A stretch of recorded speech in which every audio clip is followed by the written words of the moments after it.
While in India, our tuk-tuk driver asks us if we want to go and see a guru. Curious as I am, I say, yes, of course. A little later, I find myself in a room slightly anxious about what's gonna happen. I don't know exactly what happened, but within the next half an hour, this guru told me extremely personal stuff about my past and happenings in the future. And one thing he said is that I'm going through a life-changing phase, and for that reason, my memory will deteriorate the next months. I shrugged it off and didn't really believe it, but kind of anticipated it. 3 weeks later, in Holland, I could hardly distinguish a floor plan from a section. My memory had significantly deteriorated. It was a self-fulfilling prophecy. And as always, I asked myself, what is this experience trying to teach me, and how does it apply to architecture? The loss of memory affected my performance at school a lot, to the point where I didn't even feel like myself anymore. My memory capacity has changed ever since that guru experience in a way that the quality has increased, but the quantity has decreased. Everything happens for a reason, and I really live by the rule that everything that happens to me happens for my highest good. I came to the conclusion that I lost my memory because I was expecting it. Because I was kind of waiting for it just to see if it was true or not. A so-called self-fulfilling prophecy. And that all comes down to your entire reality is a reflection of your beliefs. And this makes perfect sense in the context of architecture. Our industry is so full of disempowering beliefs that we've taken on from others and that are rarely questioned. Beliefs like unpaid internships and low salaries are part of the game. Working long hours and sacrificing my health is intrinsic if I want to make it. I really want to curate exhibitions, but I studied architecture, so I might just stick to designing buildings. Beliefs such as these are omnipresent, and the problem with them is that they are highly self-limiting and victimizing because they put the power away from oneself, a certain powerlessness. It's time for a seismic shift within our profession. Waiting for external happenings to shape our experiences and wondering what the future of architecture could be is a sign of insecurity. But instead, we can take it into our own hands and create the future that we want. You decide whether you want to be treated humanely. You decide whether you love your job, and you decide whether you're ready for change. What would you like to see, and who would you like to be?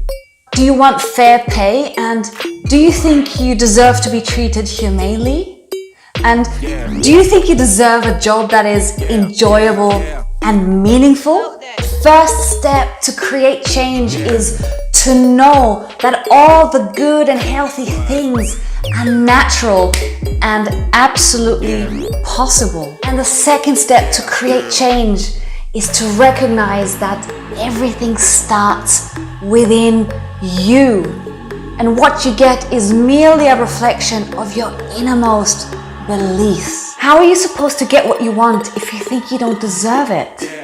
And how do you expect other people to treat you humanely if you yourself don't treat yourself humanely? How do you expect to love your job if you don't know what you love to do?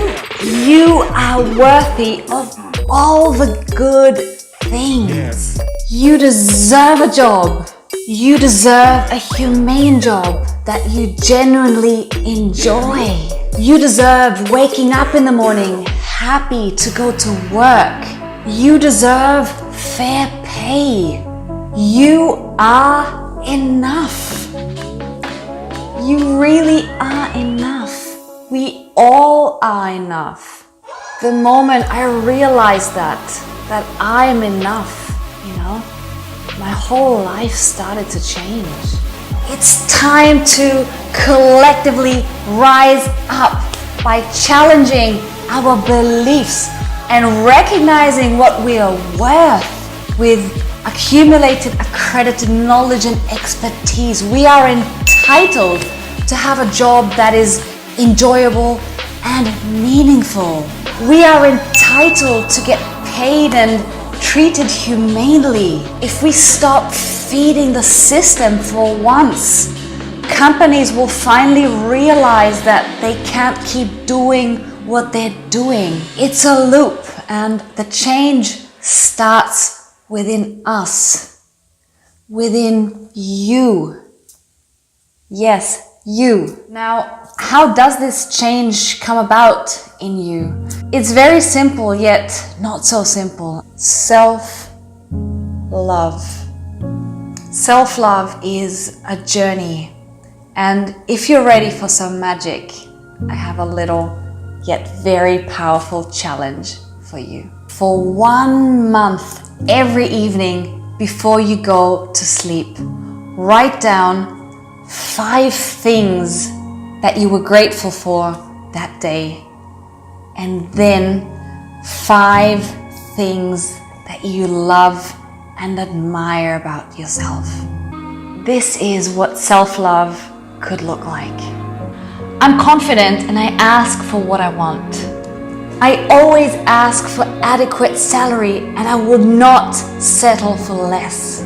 I know my strengths and my interests, so I will only apply for jobs that feel truthful to me. I trust that I can create the job that I want. I trust myself. I take a lot of care of my body because I know it's the prerequisite for a healthy mind. Whatever happens, I'm gonna love myself anyway. I know I'm gonna be okay. The relationship you have with yourself sets the tone for all other experiences in your life. What you are is what you get. Now, question to you. What are you grateful for today? I know for sure that today I'm grateful for my guru experience that I had 3 years ago. Thank you, my loves. Thank you for watching this episode and for joining on this journey together with me. If you like this video, please give it a thumbs up. If you agree, disagree, if you would like to share your thoughts, your feelings, please drop a comment below. And don't forget to join our Insta community at What Our School Does Not Teach You, where I share thought-provoking content every single day. I hope to see you next time. My name is Ines Hemmings. I founded What Architecture School Does Not Teach You in order to empower you to seek and share your truth. See you next time.